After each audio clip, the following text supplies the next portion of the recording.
what do we do? Well, the solution to healthcare is on one page. Not 2,400 pages, okay? One page. Want to hear it? Yes. All right. All right. Of the doctor-patient relationship. 2, the elimination of all, quote, reasonable and necessary, close quote, exclusions from all health insurance contracts. 3rd, elimination of the archaic and misused common procedural terminology fee system, which has been heavily abused and corrupted by payers and providers. 4, give each individual the money being spent for their health on their behalf by employers and the government back into their hands as a tax advantage benefit.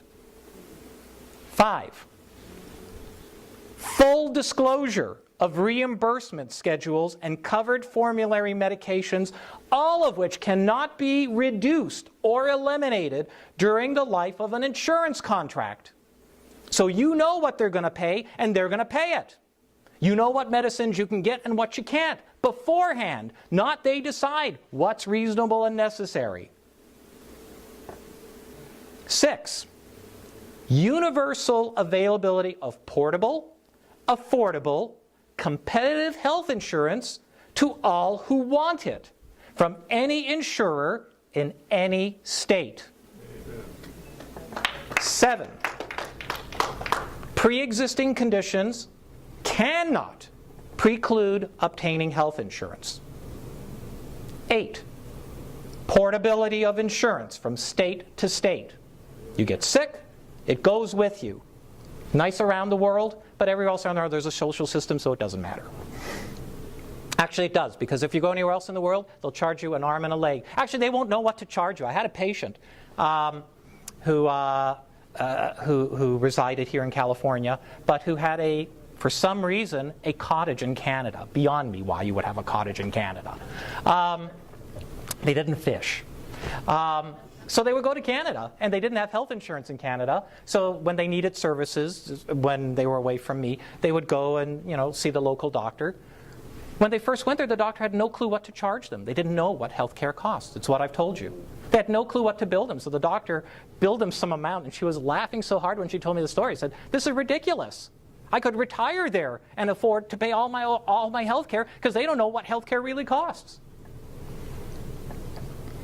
All right. 9. Number 9. 8 was portability of insurance coverage. 9. Protection from catastrophic financial consequences of disease. Your health insurance has to protect. That's what insurance really is. It's to stop you from being destroyed in a catastrophe. It's not to pay for everything. It's to protect you from being destroyed. 10. Minimal opportunity for waste, fraud, abuse, and corruption by health insurers and providers through the accountability of patients paying market costs directly for services through a self-managed health savings account. 11. Medical tort reform that recognizes that adverse outcomes from treatment decisions, medications, and medical devices are real, expected, and not necessarily someone's fault. Stuff happens. There are bad people who do bad things, but more often than not, stuff happens. Such a system reinforces that informed consent means the patient is obliged to accept the consequences of informed risk.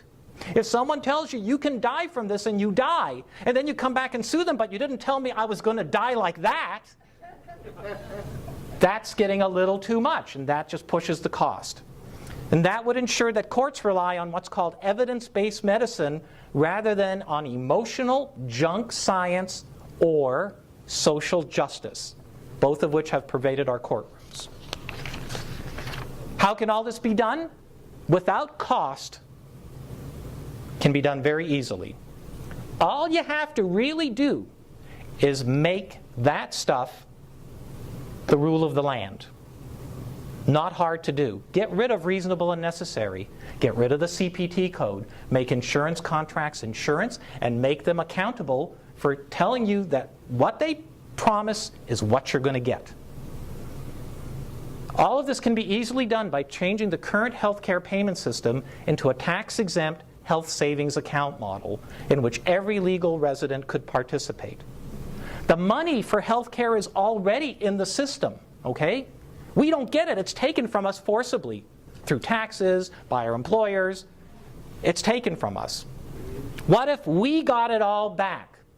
What if the money in the healthcare system is given to you as an individual to invest a portion into a tax-sheltered account that is to be used for healthcare purposes only? Yeah, that's correct. What if the remainder of that money is then used to purchase a high-deductible health insurance plan with catastrophic coverage that guarantees that you won't be bankrupt if you get really sick? That already exists. Obamacare actually outlaws that. Thus, in this system, initial costs of healthcare are paid at 100% out of the money invested into the HSA. You and the doctor will decide. You go to the doctor with a headache and say, "Doc, I got this headache. It's the worst headache I've had in 50 years. Terrible. It's awful." Doctor says, "Well, you know what? Just probably a bad headache day, probably not much, but you could have a severe bleed in your head and die tomorrow. I don't know. Maybe we should get an MRI." Okay, in the system that currently exists, you'll say, "Yeah, get me an MRI. I don't want to die from a bleed." You don't ask the doctor how much it costs, nothing. Doctor says, "Okay, I'm going to order the MRI." Doctor writes the order, you go. They say, "Oh, we need pre-authorization." Doctor says, "Patient has a bleed in the head." That doesn't say you have a headache, because you won't get it approved. It says you have a bleed in the head. Do you know what the most common diagnosis for an MRI of the head is? Normal. Almost all MRIs are normal. We're doing too many normal MRIs. Why? Because nobody knows what the cost is. The doctor doesn't know, you don't know. But if you had an HSA, okay, and you're writing the check for that first dollar, even when the insurance will eventually reimburse you, out of the savings account that's been tax protected, because you'll have money put away, that would be really cool. So then you say, "Doc, all right, what does that MRI cost?" Now, in that system, the doctor will say, "Well, the MRI generally costs, maybe a couple of $1,000. But if you write the check, I know this MRI down the street, they'll give it to you for $300. Then you'll say, "Well, that's a pretty good deal, but my headache isn't that bad. Can we just see how the headache goes and I'll come back tomorrow?" That's what you'll do. I know it, because this is what happens in my practice all the time. Okay? You make decisions with your doctor. Now, you're not going to sue your doctor because your doctor said you're going to die from this, and this is what you need to do. But then you decided, you know what? In the way I see things, maybe I just exaggerated the headache a little bit. Maybe it's not so bad. We'll see. Okay? You make a decision. It's your decision. It's between you and your doctor. And the doctor will write in his note, "Discuss with patient, informed consent by the patient. Patient said did not want an MRI." You can't sue the doctor. Instantaneous tort reform. You're not going to go back. And you won't be bankrupt because this is money you banked already. This is money that's put away specifically for that purpose. Once you reach a predetermined threshold, say you've been using some money out of it, then a second phase kicks in, a typical insurance plan. Whatever insurance plan fits you and your financial needs, a 50-50, 80-20, whatever is best, Then you sort of cost share between the insurance company, and then you work at that tier for a while if you need healthcare services.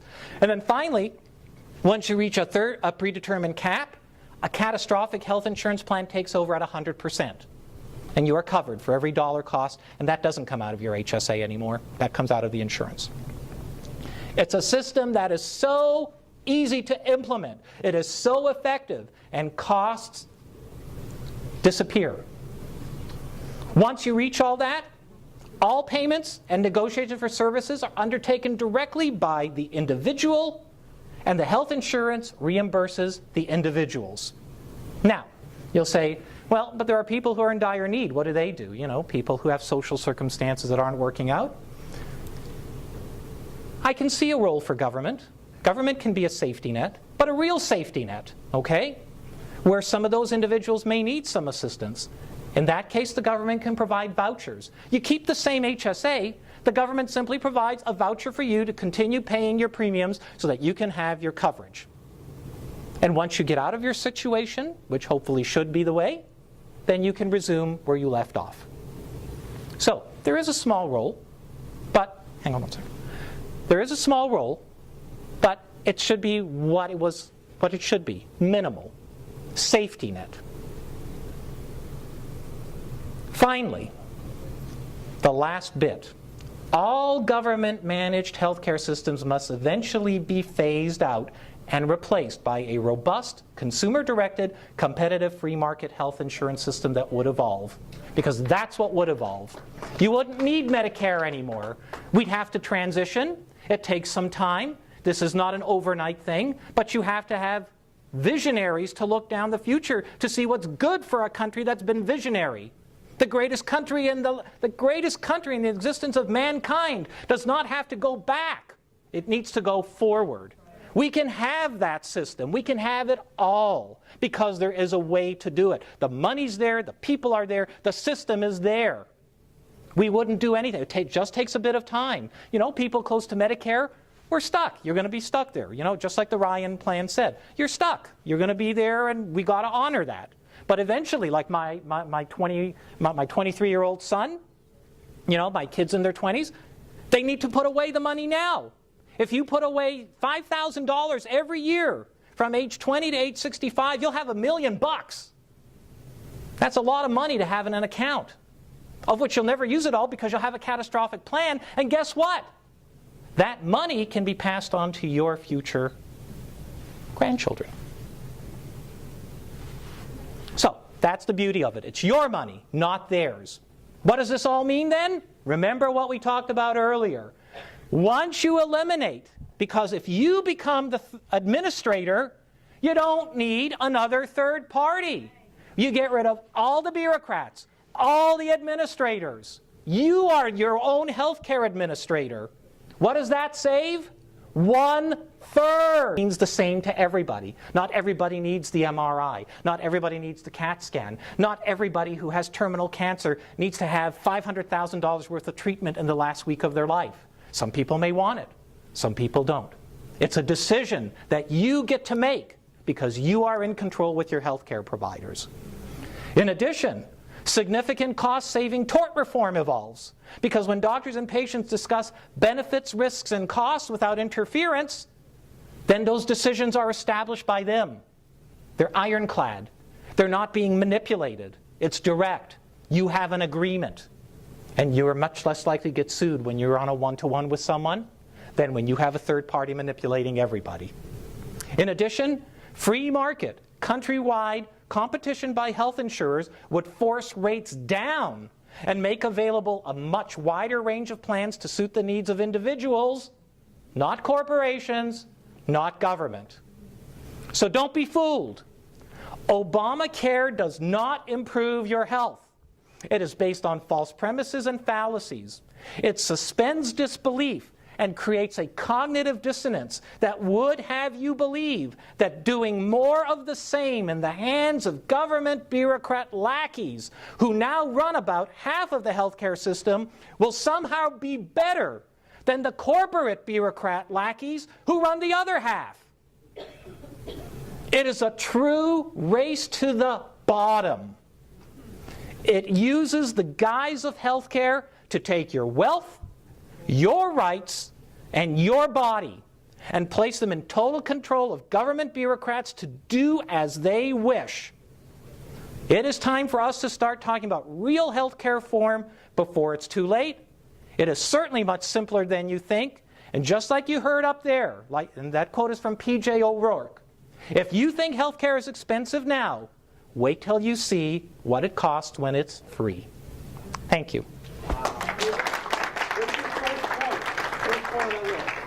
The first point?